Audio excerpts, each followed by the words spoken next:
Boa noite a todos.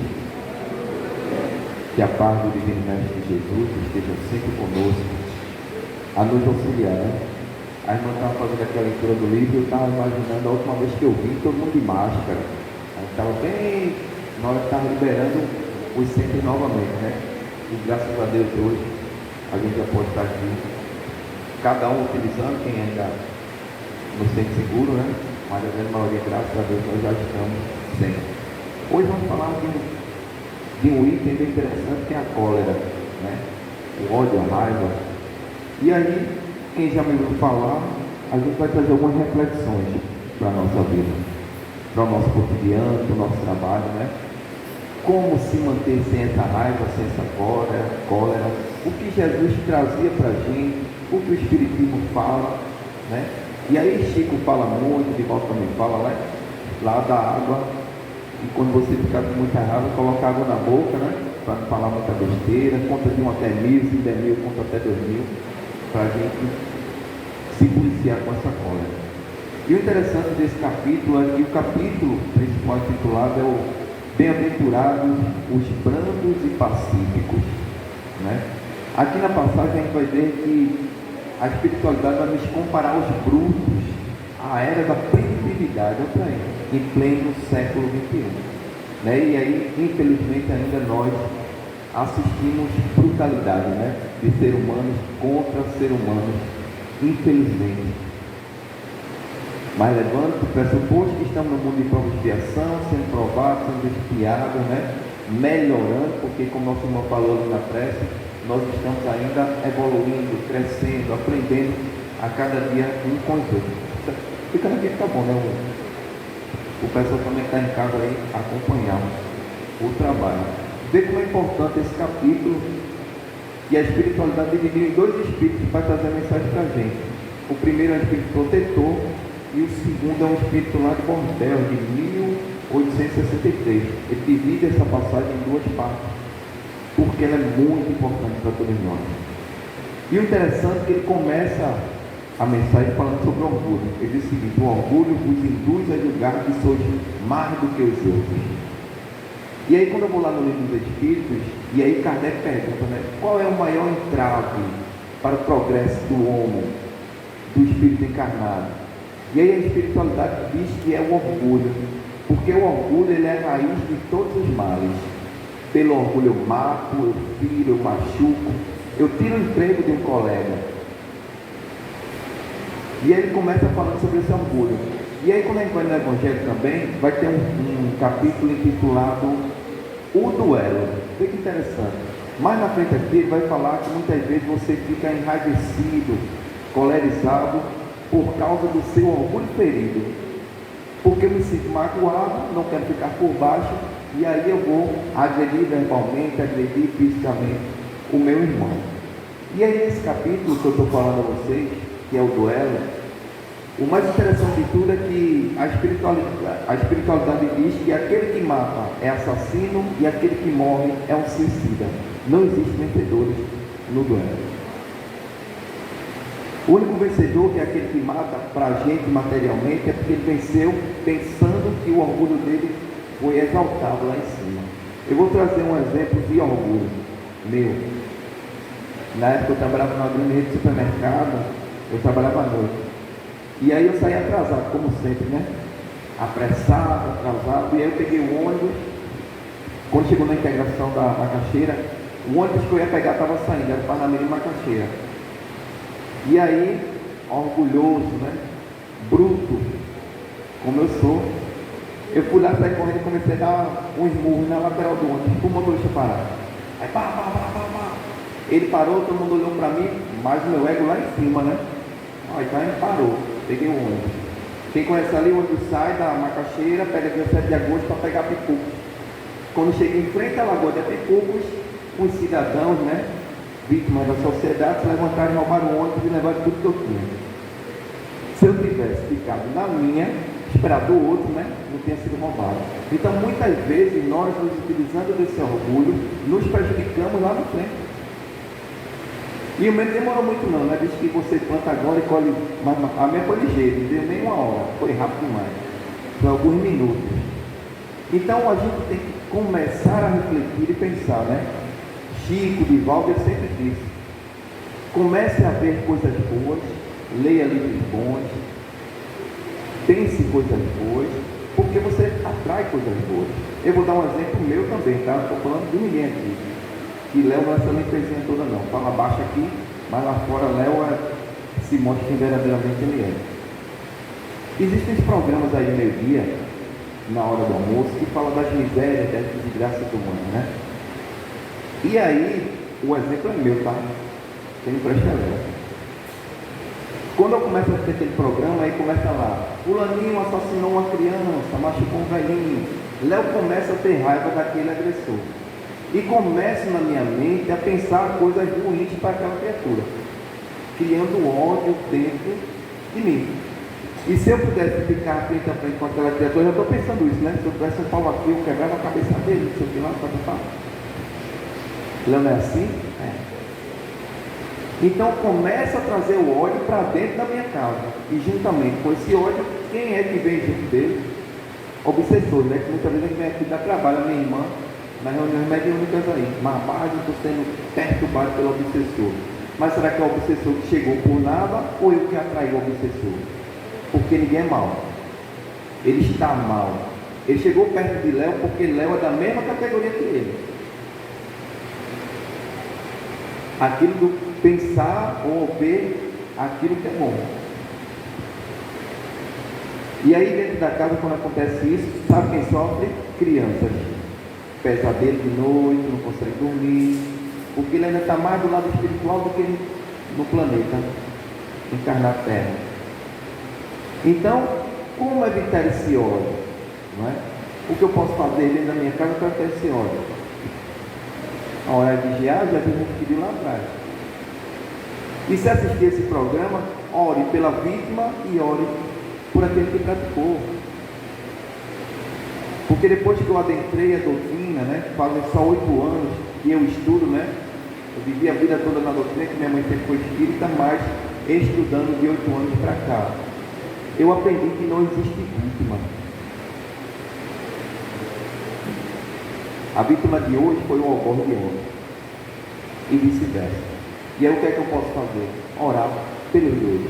Pelo aquele que sofre, pelo aquele que praticou aquele ato ruim. A gente está aí passando aí na televisão lá o terremoto, né? Morreu um monte de gente. E aí você começa a observar, mesmo dentro de uma tragédia, pessoas socorrendo pessoas. Pessoas que não têm nada socorrendo pessoas. Porque muitas vezes eu digo, eu não tenho nada para dar, né? E aí Kardec nos apresenta duas caridades, a moral e a material. Eu não preciso ter dinheiro para auxiliar alguém. Mas é o tema de hoje, né? A cólera é a cólera. Quando eu começo a praticar o bem, eu esqueço de ter raiva dos outros. Jonas de Ângeles nos fala o seguinte: quando enxugamos as lágrimas dos outros, esquecemos de chorar. Quando eu ajudo alguém, eu esqueço do meu problema. Porque eu coloco o problema do outro na frente de tudo. Quer exemplos? Sempre eu trago Jesus, né? Eu faço raiva. Mas também Jesus, lembrando também que Jesus foi criado como eu. Imperfeito, simples e ignorante, seguiu sua trajetória e chegou onde ele está hoje. Um dia todos nós poderemos chegar na grandeza do Mestre Jesus. Um dia todos nós seremos anjos. Mas vai trazer pessoas que comeram feijão com a gente: Chico, Divaldo, Madre Teresa de Calcutá, Irmã Dulce e tantos outros aí do centro mesmo que pratica a caridade, né? Vai lá e faz a campanha do quilo, campanha do pedágio, uma sopa, uma manguzá, e dá pessoas que nem conhecem. Eu garanto, meus irmãos, que essas pessoas não têm tempo de ter raiva. Falando agora pela ciência, quando eu tenho raiva, quando eu tenho rancor, quem fica doente não é aquele que eu tenho raiva dele, não, sou eu. Porque eu trago para dentro de mim isso, esse sentimento ruim, úlcera, gastrite, pressão alta, pressão baixa, aperreio, não durmo bem, depressão, ansiedade.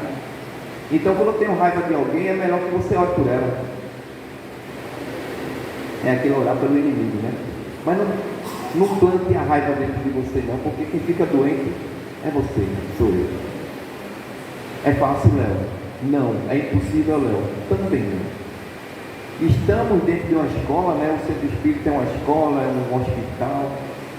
Então estamos aqui para aprender. Vamos ver no decorrer da passagem aqui que ele vai dizer que a cólera não está só para um tipo de pessoa. Todo mundo pode perder a cabeça em algum momento. Quantas pessoas aqui em algum momento dizem, rapaz, eu não me reconheci? Passou por alguma situação e não reconheceu-se. Inclusive nesse capítulo ele diz que se nós pudéssemos nos observar no momento de cólera, ou teríamos vergonha ou medo de nós mesmos. Ou teríamos vergonha de nós, ou teríamos medo. E aí vem Santo Agostinho e nos apresenta, né? Conhece-te a ti mesmo. Quem se conhece aqui, meu irmão? Eu vou trazer uma historieta verídica de uma mãe de 2 policiais militares, que quando saíram pela manhã deram a benção, beijaram ela e voltamos no final do serviço. No meio do serviço ela recebe uma ligação dizendo que os 2 foram baleados e estavam no hospital. E ela, como a mãe, né, corre para o hospital. Chegando lá, recebe a triste notícia que foram baleados na cabeça e estavam com morte cerebral constatada. E os médicos queriam os órgãos para doar. Só que um desses órgãos seria para um daqueles bandidos que atirou num dos seus filhos. E a mãe, naquele momento de dor, naquele momento de sofrimento, perca, disse negativo. Não. Como é que eu vou doar uma coisa para uma pessoa que tirou a vida do meu maior tesouro, né? Quem é pai e mãe sabe.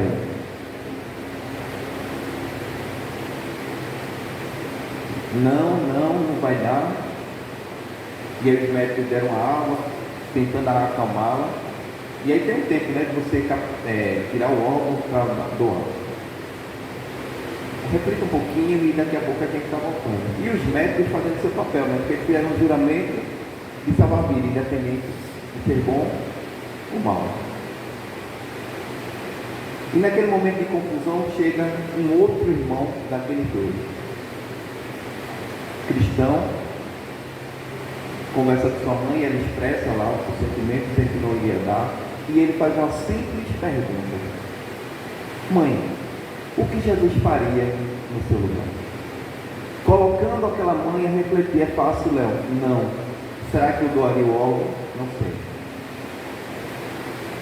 E ela começou a refletir sobre aquilo, né? E aí vem toda a imagem do espírito enquanto criança, passando pela juventude e tal, passando no concurso da polícia, recebendo a boina, e a última visão que ela teve do espírito enquanto vida, pela manhã, dando a bênção e saindo para trabalhar.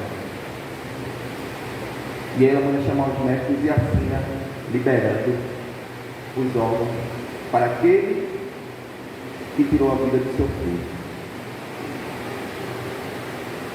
Quando ela assina aquele documento, ela consegue salvar mais 8 vidas também, fora aquele que tirou a vida do seu filho. Mas vocês lembram que eu falei lá atrás que não existe vítima? E que Jesus também falou amar o inimigo? Que ele também falou em perdoar 7 vezes, 70 vezes 7. É fácil? Não. Mas quando ela coloca, o seu filho coloca o que Jesus faria. Independente do que a comunidade, né, vá pensar daquela criatura, ela fez o correto.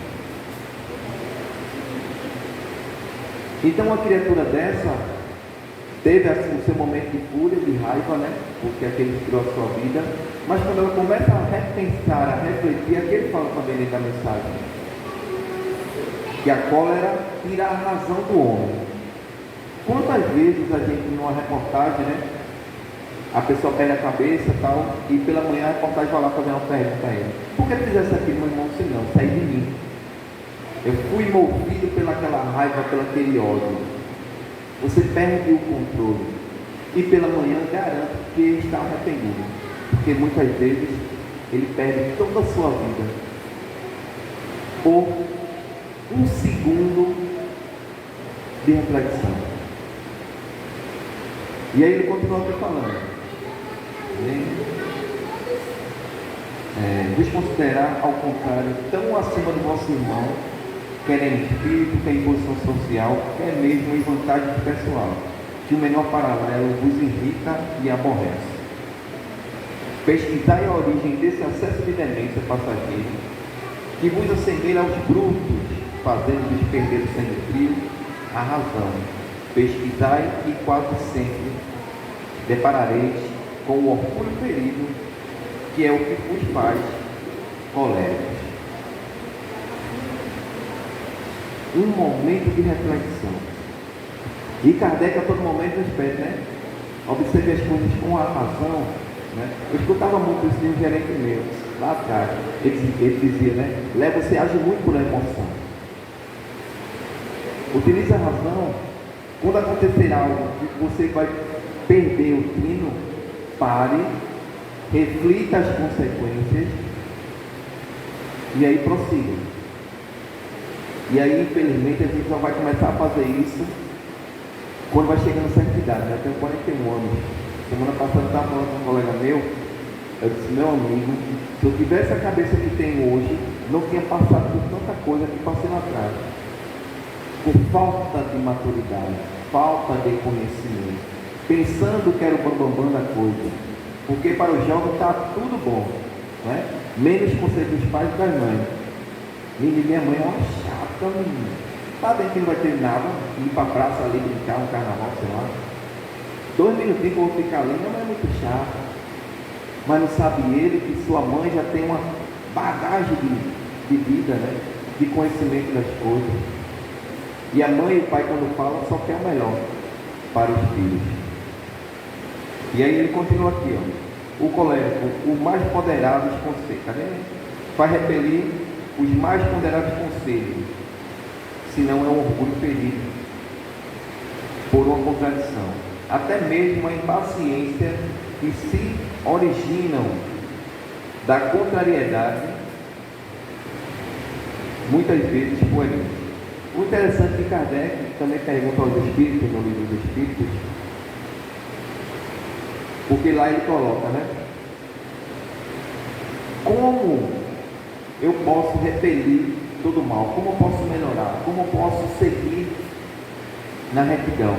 Ele fala, procure fazer o bem, seguir na senda do bem. É fácil, meus irmãos? Não. Inclusive Jesus ele coloca lá, né? A porta larga e a porta estreita. Está lá no Evangelho de Cristo. Porque é muito mais fácil você passar pela porta bem larga, né? Que as coisas mais fáceis, das festas. Mas a porta estreita, né? Aquilo que você abdica de muita coisa da sua vida para tentar ser melhor. E aí volto a tocar na tecla dos jovens, né? Hoje eu não aguento nem escutar zoada, né? Vocês acreditam? Eu passei hoje em casa com uma bicicleta de som, meu amigo. Aí eu estava dando, aí minha esposa, menino, tu é velho? Eu disse, não tenho mais paciência não, não faço nada no meu pai do ouvido, não. Então você vai crescendo, vai evoluindo não tem no posso muito. Mas você vai amadurecendo, então coisas que lá atrás eu gostava, hoje para mim é bobagem. Mas aí, nós enquanto pais hoje, para a gente nortear nossos filhos, é difícil. Né? Eu tenho um filho de 9 anos e eu digo, meu amigo, educar é difícil. Né? Muitas vezes querem jogar a responsabilidade lá para a escola, mas a escola é para ensinar matemática, português, ciência. Quem tem que ensinar convívio são menores, pais. E aí essa cólera, né? Como eu estava falando com vocês, a gente vai trazer as reflexões. Como é pitada? É fácil? Não. Mas temos que muitas vezes, né? E aí a gente fala que está mexendo diretamente no nosso brilho, no nosso orgulho. Os rebaixados da terra serão os grandes no mundo espiritual. Se observarmos os grandes ícones, levando para o lado mal, né? O Hitler da vida, né? Ele se considerou grande aqui na terra. Quanto mal fez, meu irmão? Trazendo Jesus agora. Jesus foi considerado pequeno pelos homens, inclusive foi assassinado, né? Mas quando Jesus retorna, quem foi Jesus? Chico Xavier nasceu pobre, sofreu todo o tempo da sua vida, desencarna pobre para a sociedade, o pequeno na terra, mas para o mundo espiritual. Então não queiramos ser o grande da terra. Sejamos o mais simples possível, meus irmãos, porque Jesus foi esse simples. Jesus ele veio nos ensinar o verdadeiro amor, mas não só falou, ele exemplificou, como se ele tivesse feito um mapinha. Olha, faz assim, faz assim, faz assim, que tu vai sofrer menos. Mas Léo é orgulhoso, muitas vezes não respeita nem sua consciência, né? Quantas vezes aquela consciência chega para você e diz: não vai por ali não, Léo, não faz isso não. Aí Léo é orgulhoso, quem manda em mim sou eu vou por ali. Aí quebra a cara, como eu quebrei lá no ônibus, quando foi assaltado. Então comecemos, meus irmãos, a tentar ser melhor hoje do que ontem, simplesmente praticando o bem. E lembrando que nós militamos em uma doutrina cujo slogan é: fora da caridade não há salvação. E o que é caridade? Amor em movimento, amor em ação. E aí as pessoas falam: mas tu acha que tu vai ser salvo porque tu ajuda os outros, né? E aí Kardec inteligentemente pergunta à espiritualidade: como entender Jesus da caridade?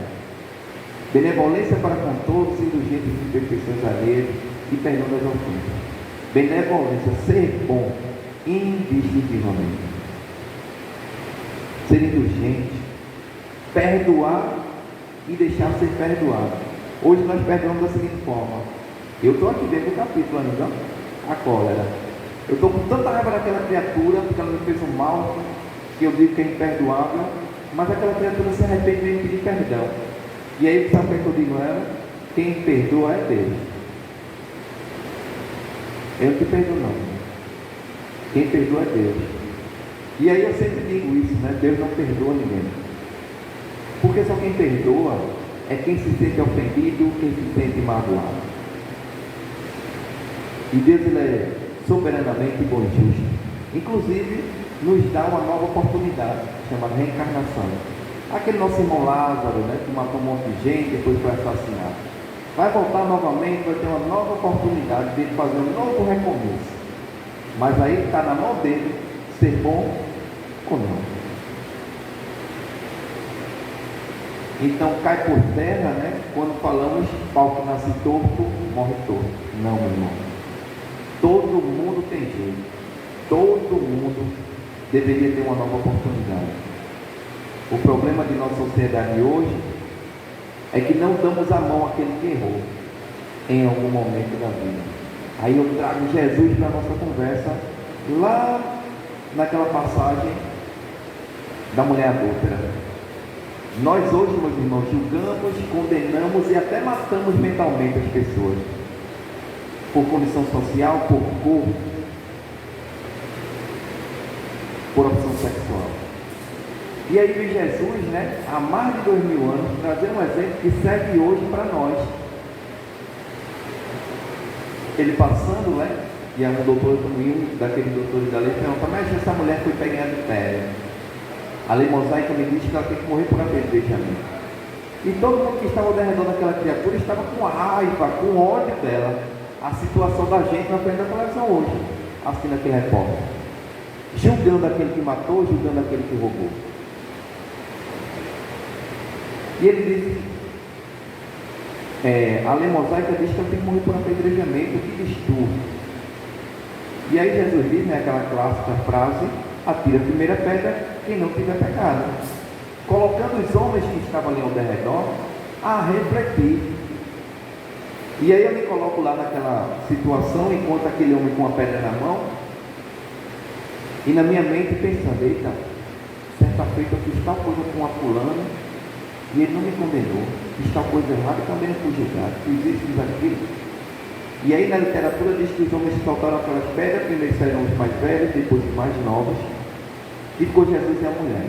E ele pergunta: mulher, cadê teus acusadores? Foram embora, mestre. Ninguém te acusou? Não. Jesus, o único espírito que poderia ter condenado, julgado, dito a ela: você está errado, você fez errado. Simplesmente Jesus disse: quem sou eu para te julgar?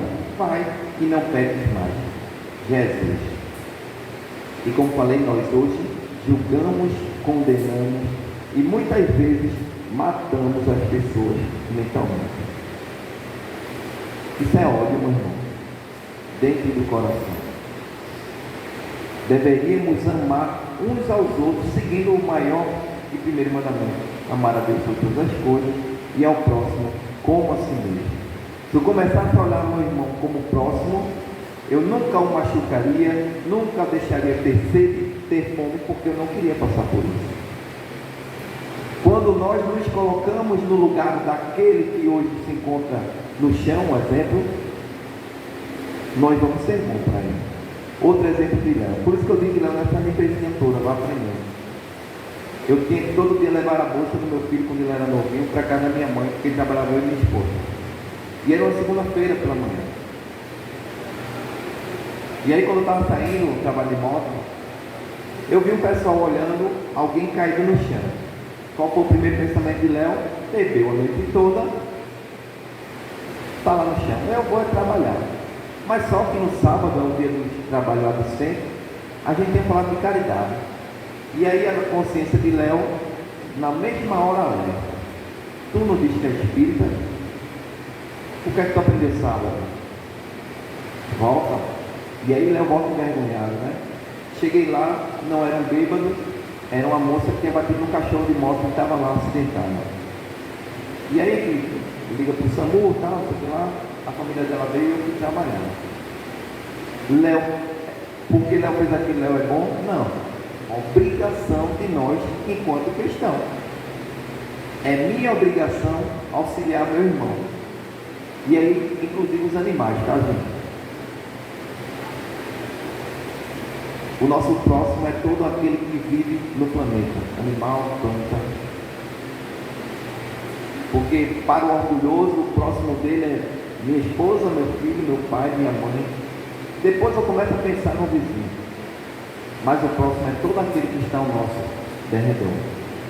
Então, quando eu começo a ter esse pensamento de caridade, de auxílio ao próximo, eu começo a tirar de dentro de mim ódio, rancor, avareza, vaidade, de vicissitudes que trazemos de outras encarnações. E aí temos que ter cuidado com ela. Cada um que está aqui, contando comigo, sabe qual é a sua má inclinação. Uns para bebida, um para cigarro, um para maledicência, todo mundo sabe. Sabe que se estiver em tal ambiente vai fazer besteira, todo mundo sabe. Mas muitas vezes nós vamos, e aí quebramos a cara. E aí me intitulo cristão, viu? Eu sou cristão. Dentro do centro falo baixo, minha irmã, meu irmão, caladinho, mas quando eu atravesso aquele portão, eu verdadeiramente me mostro quem eu sou. E aí muitas vezes eu escondo para meus irmãos do centro da igreja. Mas aí Kardec novamente pergunta, né? Os espíritos conhecem teus pensamentos, tuas ações, muito mais que imaginam, certa feita, te comandam. E aí quem trabalha em reunião mediúnica sabe. Quando eu comecei na reunião mediúnica, né? E aí você começa estudando, daqui a pouco vai para o desenvolvimento mediúnico.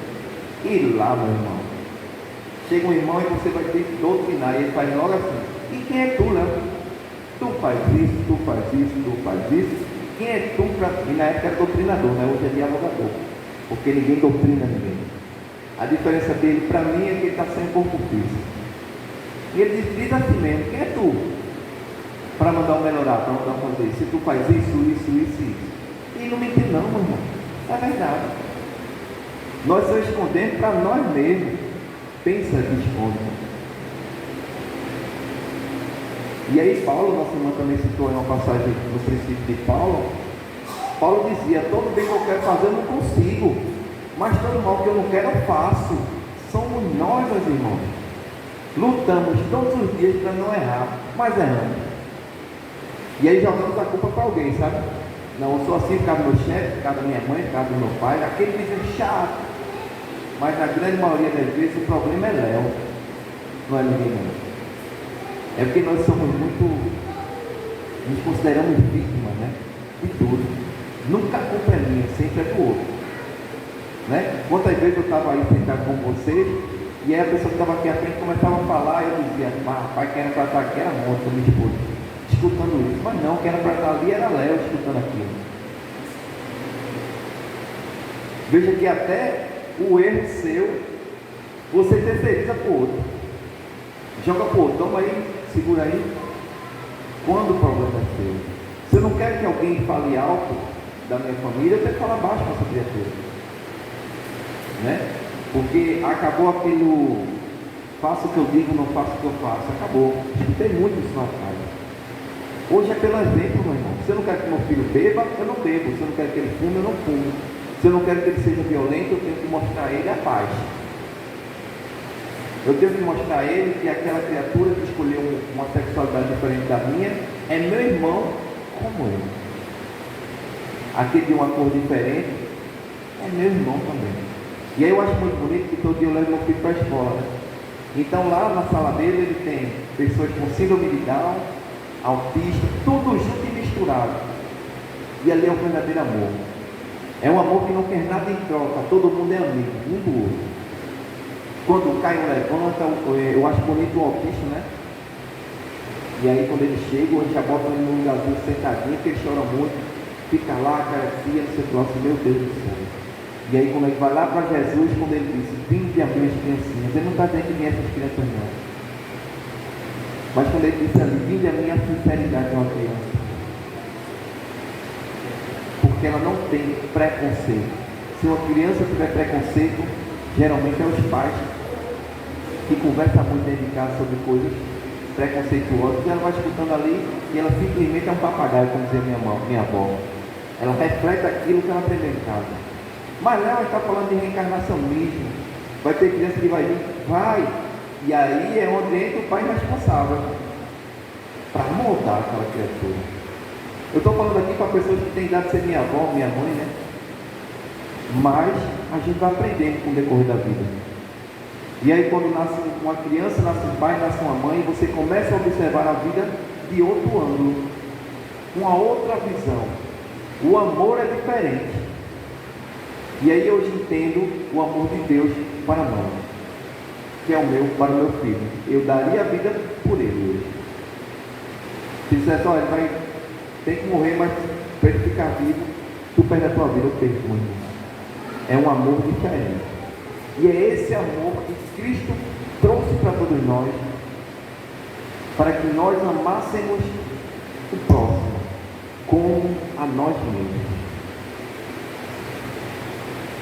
E aí quando tem um capítulo desse, se vocês estudam seguindo, não é? Então vocês estudaram aqui paciência. E aí a paciência, ninguém nasce com ela. Você adquire com o decorrer da sua vida, com a sua maturidade espiritual. Porque muitas vezes perdi minha paciência, pronto, hoje eu perdi a paciência com o som. É tuco, a cabeça foi girando. O que é que a palavra vai fazer? Sai de pé, ir para outra rua, começar a orar, abster aquilo. Então a paciência você adquire, benevolência você adquire, caridade você adquire. Porque muitas vezes nós dizemos que praticamos a caridade, que é o amor em movimento, mas eu vou fazer a caridade para minha irmã, dar um sapato para ela, eu pego meu celular e tiro uma selfie para ela não saber. E aí eu não acho que isso é caridade. Porque até para ajudar, nós temos que saber fazer. Porque aquele que está recebendo aquela feira, já está humilhado. Já está se sentindo nada. E hoje as pessoas que pedem é diferente da pandemia, viu?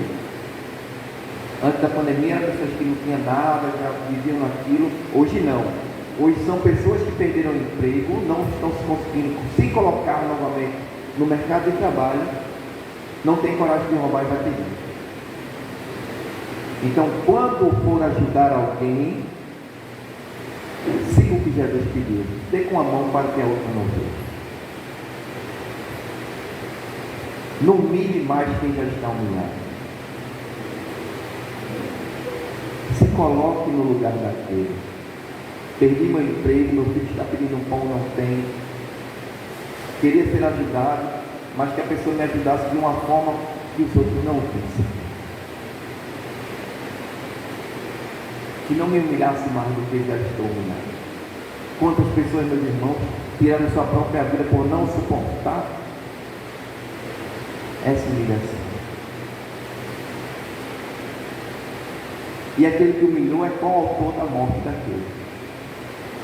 Lá na frente você vai responder por aquilo. Quantas vezes, numa fila de banco, de loteria, alguém que está na nossa frente ou atrás de nós, contou seus problemas. Quantas vezes, no ônibus, na Kombi, nunca lhe viu, ele simplesmente queria que alguém o escutasse. Porque nem sempre a pessoa está sofrendo por falta do financeiro ou do alimento, não. É um problema dentro de casa que só misericórdia quer simplesmente uma pessoa que o escute. Quantas vezes nós demos uma palavra, sem dizer que é espírita, simplesmente ser cristão, de consolo, de confiança, de que amanhã o dia vai ser melhor. E aquela pessoa que estava com um pensamento suicida, não suicidou-se. Quantas vezes? Simplesmente falando.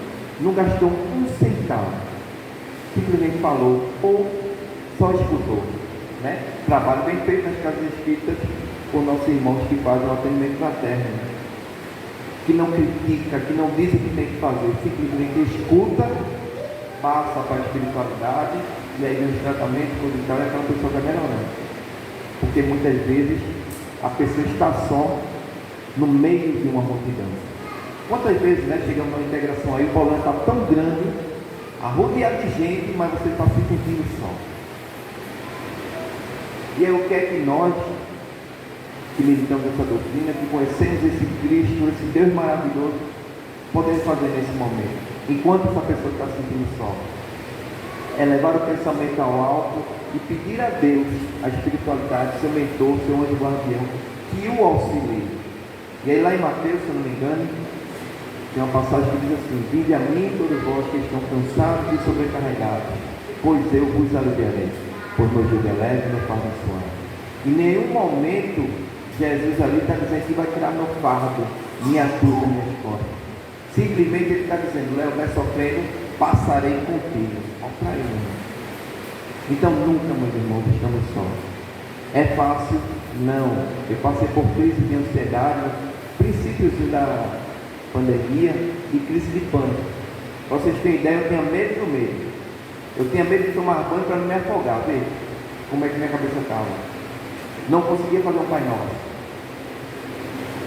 Se não tivesse auxílio da minha esposa, porque eu não podia ir na casa da minha mãe por causa da pandemia, não tinha médico. O médico só atendia Covid. Então o que me ajudou muito? Evangelho segundo o Espiritismo, minha esposa, e no ápice da doença, eu recorri à minha mãe que é espírita, que ela me deu um passo. Então naquele momento Léo se enxergou que não era nada. Nada. No princípio da coisa, eu questionava Deus. Por que comigo? Olha, grande coisa, Léo. Por que comigo? Eu faço isso no centro, eu faço aquilo, lá, berebé, bibibi, sou uma pessoa da casa do meu trabalho na casa, cuido do meu filho, faço o que eu posso fazer por ele. Por que comigo? E aí a espiritualidade comigo não demora muito não, essa lei de retorno é ligeira, viu? Me sentei lá no sofá, Jornal Nacional, doença do século, depressão e ansiedade, acomete milhões de brasileiros e pessoas de fora do país. Então Léo estava só nesse barco. Não foi um privilégio de Léo passar por isso, mas serviu de um grande educador para Léo. Porque nos momentos que a gente teve aí, sabe o que é uma coisa ruim. Taquicardia, falta de ar, desespero, querendo sair na rua de madrugada, é pesado o negócio. Mas naquele momento, era eu e Deus, que me dava força, que me auxiliava. E me tornou um pouco melhor, que é o burilamento que a espiritualidade diz, como aquele diamante bruto, tem que ser lapidado, quebrado. E aí eu me coloquei no lugar de Léo, que não era nada. Então por que tratar os outros mal? Por que cultivar o ódio, rancor, fazer sofrer? Olha para aí, meu irmão.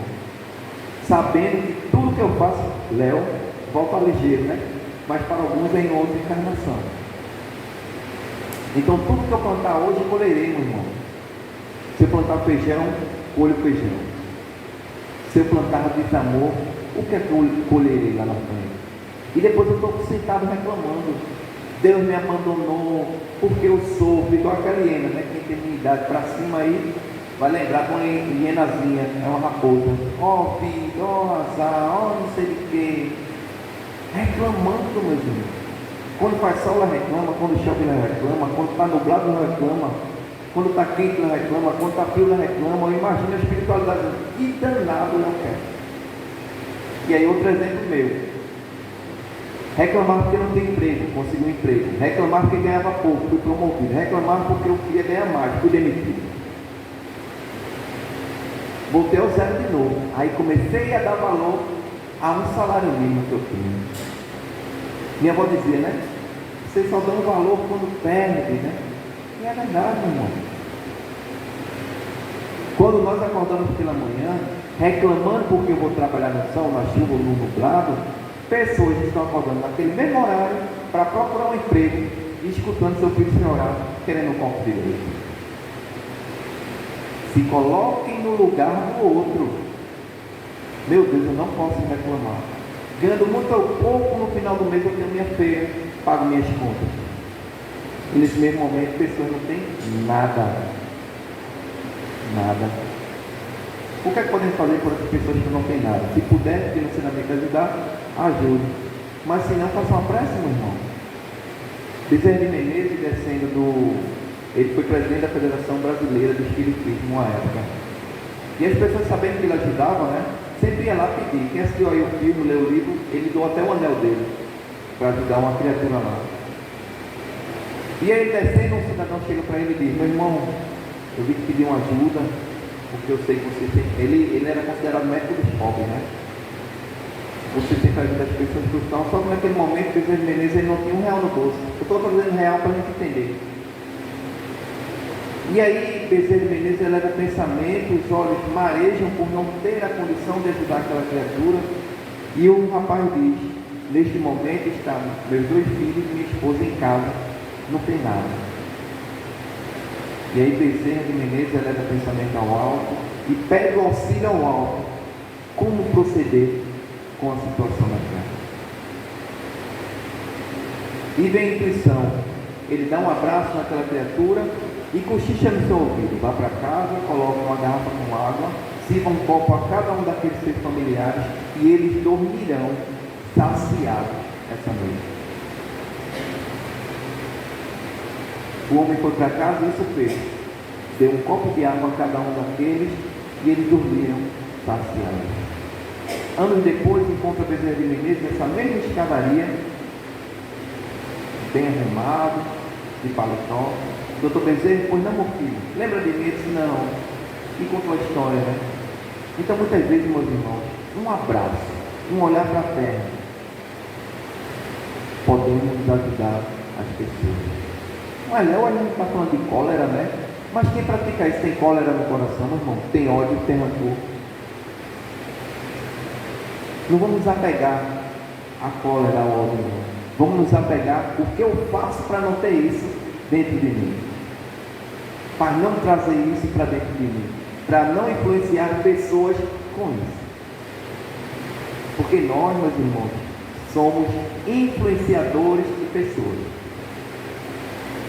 Eu não sei se já aconteceu com vocês, nós somos espíritas, né?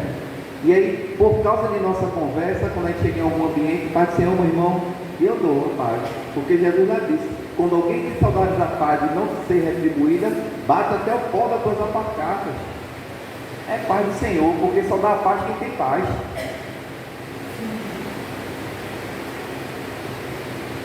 Você é evangélico, Léo? Sou, porque eu sigo o Evangelho do Cristo, eu não sou protestante, é diferente. Eu posso dar uma palavra a qualquer pessoa, não preciso me identificar como espírita. Porque Jesus, quando veio à Terra, ele não veio trazendo slogan de ninguém. Eu sou espírita, eu sou católico, eu sou protestante, eu sou umbandista, eu sou candomblé. Não. A religião de Jesus era o amor. Ele trouxe o amor, demonstrou o amor e por esse amor ele morre. Então sejamos melhor hoje do que ontem e amanhã do que hoje. Não precisa dar saltos não, meu irmão. Melhorou um pouquinho hoje, melhorou um pouquinho amanhã. A sociedade, como eu estava falando a vocês, nós somos influenciadores. Vamos começar a observar a gente com uma outra visão. Eita, eu vou na casa do meu irmão ali. Como é seu nome, meu irmão? Eu vou na casa do meu irmão Roberto, porque ele sempre tem uma palavra amiga. Sempre me conforta com a palavra. Vê que coisa bonita, né? Falando agora o exemplo, falar de Léo, né? O que não presta é com Léo. Léo entra na rua, aí o cara faz, vixe Maria, entra todo mundo. É como se tivesse um bicho do Satanás, chega na rua, que a gente está perdido. Léo, Deus me livre, irmão, bicho é peste isso. Não é bonito você se lembrar porque praticou alguma coisa boa, fez alguma coisa ao próximo, claro, sem esperar nada em troca, o bem pelo bem. Mas rapaz, seu Roberto é uma pessoa tão pacífica, tão calma, né? O mundo está acabando e ele com uma palavra de conforto, de consolo, de amizade. Não é bonito? E todos nós podemos fazer isso, meus irmãos. Todos nós podemos ser essa pessoa melhor. Mas Léo já tem 80 anos, sempre fui torto. Se desentorta, meu irmão, de agora para frente. Talvez eu não possa fazer um começo novo, né? Que eu ainda estou nessa encarnação. Mas eu posso fazer um recomeço, começar e ser uma pessoa melhor. Eu estava vendo um vídeo essa semana, não sei o que lá, Matador, o nome do rapaz. Matou o pai, é um rolo. Foi um rolo. E hoje ele está tentando se melhorar. Mas a sociedade não dá chance ao cara. O que ele fez, ele já pagou na lei material, já foi preso, tem que ser preso, cumpriu tudo. E está tentando ser melhor hoje para frente. Qual é a responsabilidade nossa? Auxiliar, meu irmão. Ajudar.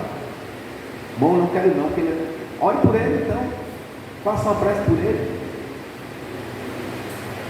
Porque como sempre eu falo, ninguém é mal. Está mal. Se você for lá para trás e ver o infância, tudo que o cara passou, a cultura que o cara teve, chega para hoje e você diz, meu irmão, ou o cara tem uma cabeça muito boa, ou vai ser o que ele foi. Ninguém nasce mal, meu irmão. Ninguém. Falei aquele criança, né? Todo mundo convivendo um com o outro e tal. Quando tem 15 anos é pau, é cacete. Mas enquanto está pequenininho, que não tem consciência das coisas, que é simples e ignorante, amam-se. Mas depois quando vai crescendo, vai pegando um pontinho daqui negativo, outro pontinho dali negativo, um ódio daqui, um rancor dali, não sei o que lá, e ele vai construindo aqui para dentro dele. E aí acontece em homens hoje, que não respeitam nada. Essa semana eu estava falando de uma professora, já vou entregar, minha irmã, que eu tive, professora Carmen, né? E as professoras da minha época era como se fosse minha mãe fora de casa. Então eu chorei, eu acho que até quarta série, vê como era dessa época.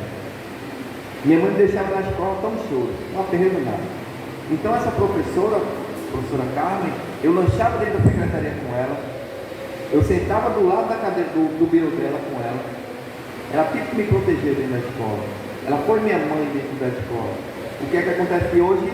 Se a professora acostar muito o menino, a mãe e o pai vai lá e dá na professora. E aí, está ensinando ao seu filho a ser agressivo. Está ensinando ao seu filho a não ter respeito com os mais velhos. Eu lembro que minha mãe dizia, se chegar uma pessoa adulta aqui e fizer uma coisa de você, eu vou pela pessoa mais velha. E aí hoje vem as inversões de valores, né? O certo é errado, o errado é certo, e você nesse meio aí. E nós temos que nos destacar, porque Jesus me disse que eu sou o sal da terra, que eu sou Deus, posso fazer tudo o que Ele fez e muito mais, mas depende de mim. Meus irmãos, que a paz do nosso Senhor Jesus Cristo esteja sempre conosco. Até uma próxima oportunidade, né? E aí devolvo a palavra à minha irmã para que ela possa dar por encerrado os trabalhos da noite de hoje. Muita paz a todos.